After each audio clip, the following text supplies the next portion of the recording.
This was my first time flying, but when I got to my seat, a little kid was sitting in it. I asked the flight attendant for help, and to my surprise, she upgraded me to first class instead. In first class, there was a successful businesswoman being relentlessly bothered by an older man. Clearly fed up, she suddenly pulled me over to sit beside her, using me as an excuse to get rid of him. The moment the man saw me, he immediately backed off. The woman focused on her work, while I sat there playing with all the seat controls. But the successful woman sitting beside me had no idea that her life was about to be completely changed because of me. Not long after takeoff, the plane hit severe turbulence. The cabin shook violently, passengers panicked, and even the flight attendants quietly began praying. The lights suddenly dimmed. Instinctively, she grabbed my hand tightly. Caught off guard, I sat there silently, feeling the warmth of her touch while my heart raced. Eventually, the plane landed safely. As she got up to leave, I joked, "Good thing we didn't die together." Then I introduced myself.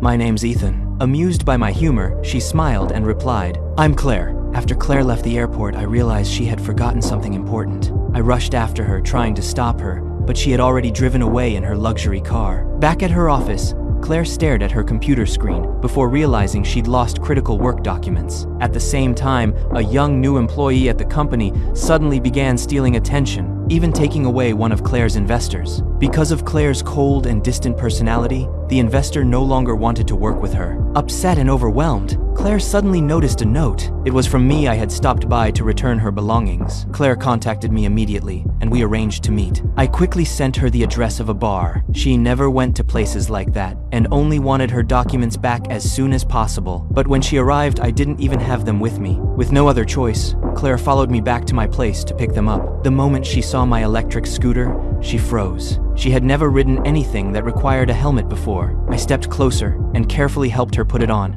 Unfortunately, one of Claire's coworkers saw the entire moment and secretly snapped a photo. The next morning, Claire walked into the office to find everyone whispering and staring at her. Her assistant handed her the leaked photo, and Claire was stunned. She immediately rushed to explain things to a business partner. But instead of judging her, he was unexpectedly charmed to see this more genuine side of her. One thing after another left Claire emotionally exhausted. She stayed up all night drinking, trying to clear her mind, and finally made a decision she never would have considered before. The next day, dressed in a bold new outfit, she showed up at my school.